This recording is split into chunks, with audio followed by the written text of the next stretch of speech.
Hello students, मैं रणधीर सिंह स्वागत करता हूं आपका साधना पब्लिक स्कूल की ऑनलाइन क्लासेज में। आज हम लोग कक्षा 12 के पहले चैप्टर पवन दूतिका का अध्ययन करेंगे।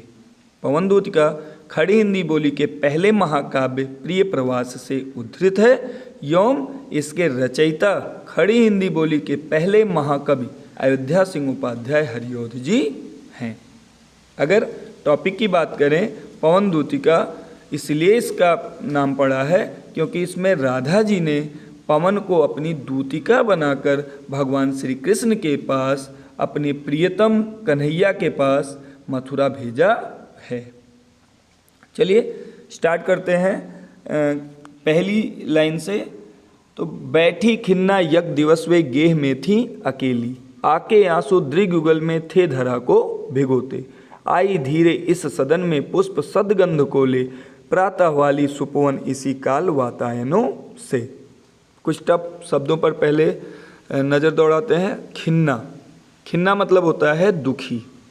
यक दिवस, यक माने होता है एक। गेह, गेह माने होता है घर। तो पहली लाइन का अर्थ देखेंगे, बैठी खिन्ना यक दिवस वे गेह में थी अकेली। वे किसके लिए है? राधा जी के लिए। तो एक दिन राधा जी घर में अकेली उदास बैठी हुई थी। एक दिन राधा जी घर में अकेली उदास बैठी हुई थी। दूसरी लाइन है, आके आंसू दृग युगल में थे धरा को भिगोते। तो दृग माने होता है आँखें, युगल माने दोनों। तो दृग युगल माने दोनों आँखें। तो आके आंसू दृग युगल में थे धरा को भिगोते, और उनकी दोनों आँखों से गिरते हुए आंसू धरती को भिगो रहे थे।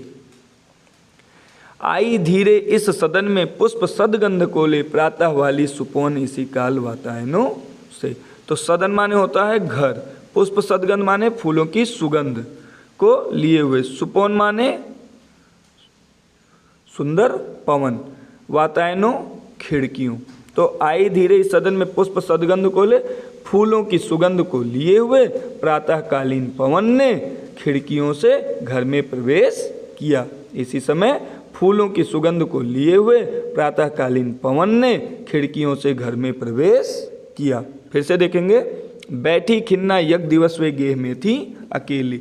एक दिन राधा जी घर में अकेली उदास बैठी हुई थी, आके आंसू दृग युगल में थे धरा को भिगोते। उनकी दोनों आंखों से गिरते हुए आंसू धरती को भिगो रहे थे।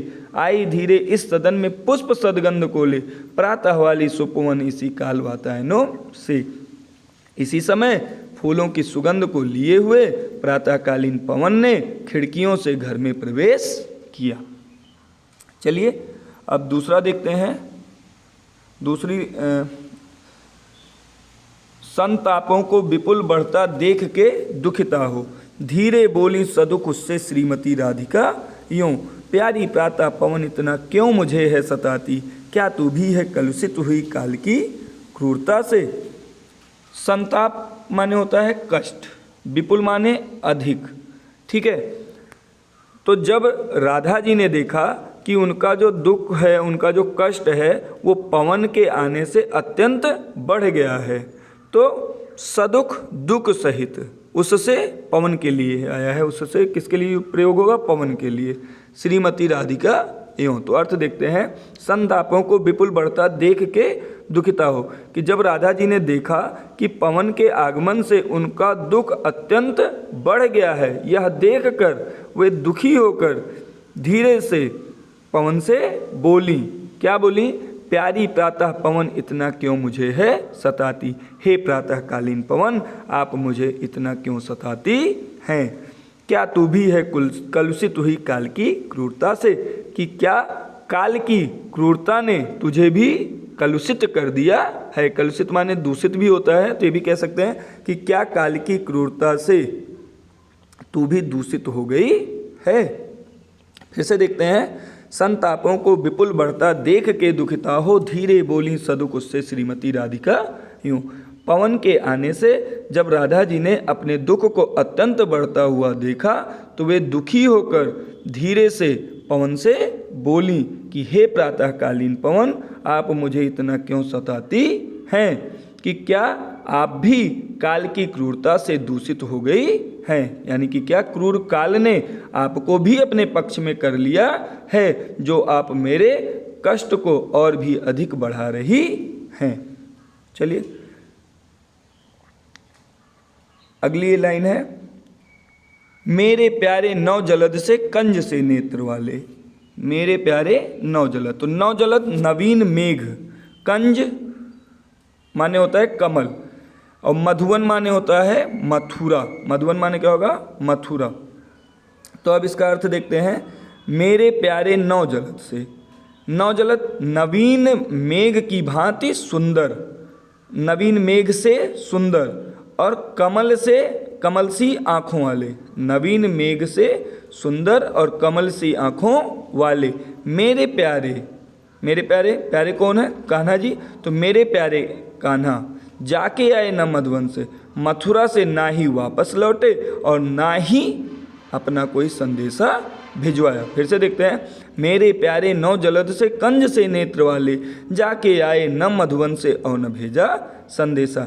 राधा जी कहती हैं कि नवीन मेघ की भांति सुंदर, नवीन मेघ से सुंदर और कमल से आँखों वाले, कमल सी आँखों वाले मेरे प्यारे कान्हा ना तो मथुरा से वापस आए और ना ही अपना कोई संदेशा भेजा। मैं रो रो के प्रिय विरह से बावली हो रही हूँ। अपने प्रिय की विरह में मैं रो रो करके पागल हो रही हूँ, व्याकुल हो रही हूँ। जाके मेरी सब दुख कथा श्याम को तू सुना दे। इसलिए हे पवन, आप मथुरा जा कर के मेरी जो सारी दुख भरी कथा है ये मेरे कान्हा को सुना आ। फिर से देखते हैं अर्थ, कि मैं रो रो के प्रिय विरह से बावली हो रही हूँ, जाके मेरी सब दुख कथा श्याम को तू सुना दे। हे पवन, मैं अपने प्रिय की याद में रो रो के व्याकुल हो रही हूँ, इसलिए आप मथुरा जा कर के मेरी सारी जो दुख भरी कथा है वो मेरे कान्हा को सुना दे। अब अगला है, देखेंगे।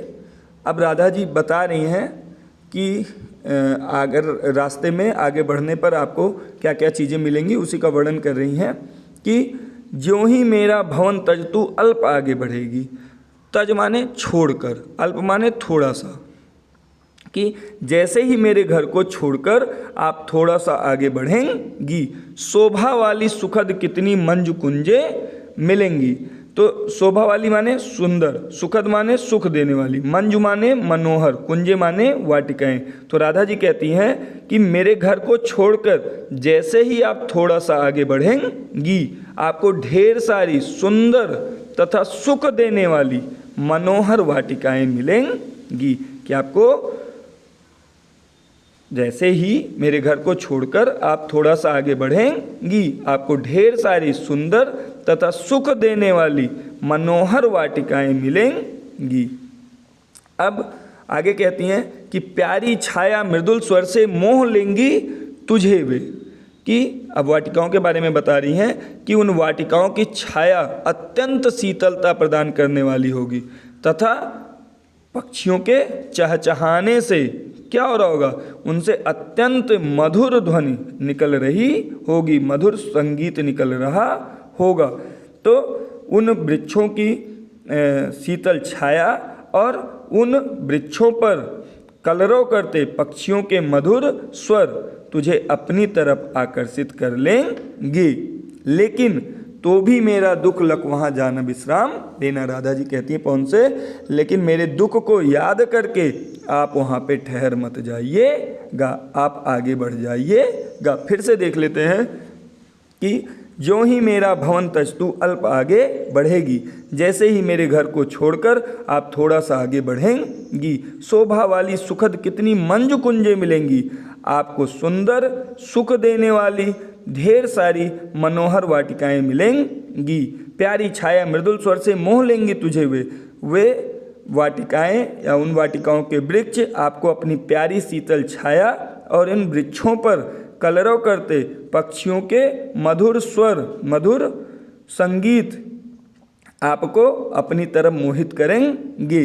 लेकिन मेरा दुख लक वहाँ जाना विश्राम लेना। लेकिन हे पवन, मेरे दुख को याद करके आप वहाँ पे रुक मत जाइएगा, मेरे दुख को याद करके आप वहाँ से आगे बढ़ जाइएगा। अब अगली लाइन है, थोड़ा आगे सरस रव का धाम सत पुष्प वाला, अच्छे अच्छे बहुद्रुम लतावान सौंदर्य शाली, प्यारा वृंदा विपिन मन को मुग्धकारी मिलेगा, आना जाना इस विपिन से मोह माना न होना। अब बता रही हैं कि थोड़ा आगे, कि जब आप थोड़ा सा और आगे बढ़ेंगे तो सरस सुंदर, रव माने होता है शब्द यानी कि ध्वनि, सतपुष्प फूल, फूलों वाले, सुंदर फूलों वाले, और द्रुम माने पेड़, लतामान जिन पर लताएं लिपटी हुई हों, वृंदा विपिन वृंदावन, मुग्धकारी मोहित करने वाला, आना जाना इस विपिन, विपिन माने वन, मोह माना माने मोहित।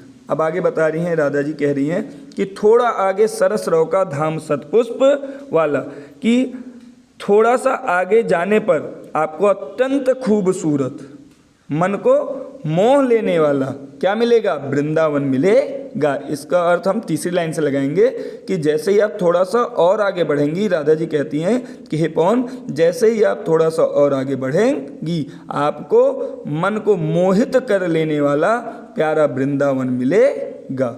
अब वृंदावन की खासियत बताते हुए कह रही हैं कि सरस रव का धाम सतपुष्प वाला, कि इस वृंदावन में पक्षियों का सरस रव सुमधुर संगीत गूंजता रहता है, और सतपुष्प वाला सुंदर फूलों से वह लदा रहता है।